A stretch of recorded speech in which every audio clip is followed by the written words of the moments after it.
Did I ever tell you what the definition of insanity is? Insanity is doing the exact same fucking thing over and over again, expecting shit to change. That is crazy. The first time somebody told me that, I don't know, I thought they were bullshitting me, so boom, I shot him. The thing is, okay, he was right.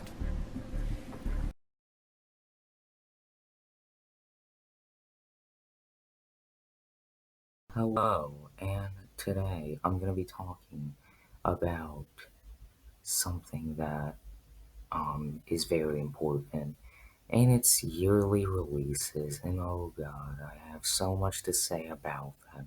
Obviously, this is going to sound very negative because it is kind of negative in a lot of ways, and I really don't like being negative, but I guess this is a problem I have to address, and that problem is on yearly releases, primarily with games, to the point where it milks the entire franchise of that series that it's a part of, and then it becomes stale. Now, as you already know, like with most people, this is primarily referring to sports games, Call of Duty, and of course, Mario and Assassin's Creed. Now, again, this isn't just talking about games, but it is primarily aiming at games because, well, of course, that's just what's most common to know. Anyways, this is taking ages. So, I'm just gonna say, why do we need to do this? Why do we need to repeat history? Not history, these things, okay? First, we start off with sports games getting milked. Those became bad.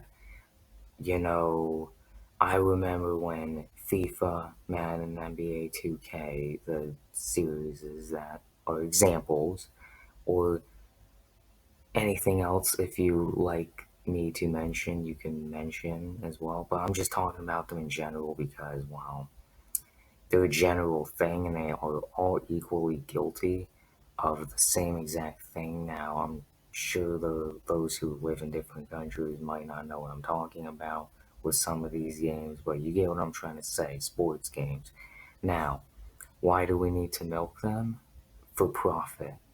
And I understand why, but like a lot of these games now just feel often repetitive. They're the same game over and over again. It's literally just copy and paste. Not to mention a lot of these like sports games are filled to the brim with microtransactions that are so monetizable it just doesn't even feel fair. Like you shouldn't need to spend like $5 on a skin, but that's the world we live in.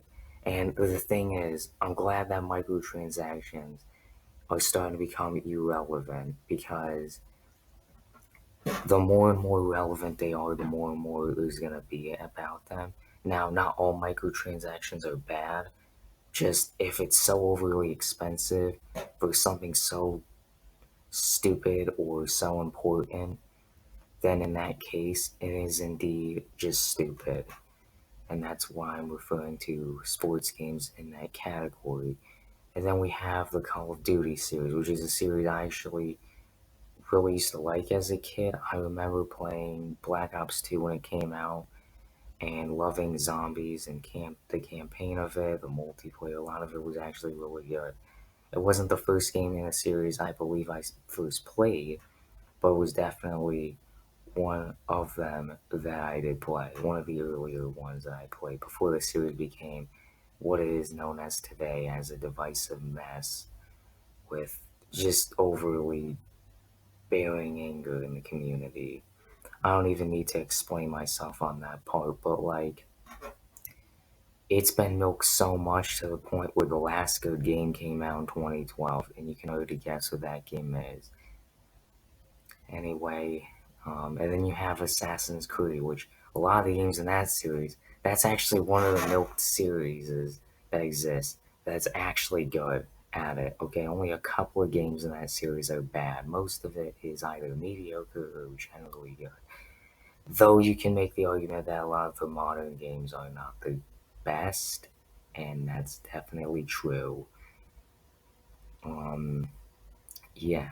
Um, and then you have, I think, um, Mario and a bunch of Nintendo games that used to be really good back then. They're still good, like, of course, like, you know what I'm talking about, obviously. But, like, even, like, Assassin's Creed has, like, sort of, like, it's sort of predictable at this point, even Mario and a bunch of these series. I remember there's another one, Guitar Hero, which is very common if you are Gen Z or um, millennial, you will know about Guitar Hero and how like that series used to be a thing. So like it was a game where you had like a guitar and you pretty much know about it probably. Like it was really like well known at that time. Really, they milked it so badly that they eventually had to stop making games for it, or just gave up on making games, I should say. And that's sort of why you don't see any more of like Guitar Hero anymore. So now I want to mention my point. My point is that milking games can just feel very like I don't know. It just feels very like repetitive at this point. Like I can understand keeping the same series for a while, just continually releasing games yearly can definitely feel tiring, and it doesn't just affect people who play games. In fact, it clearly does.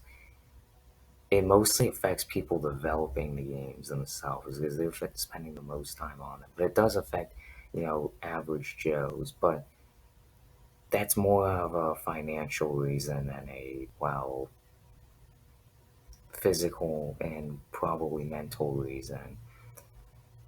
Anyways, I think it's done. My point is already across.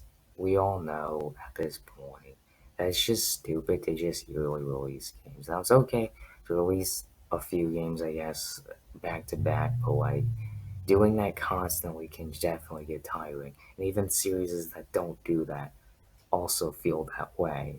Now, any examples I did mention in this video, again, for examples, they're not exactly like, well, actual things. They're just examples.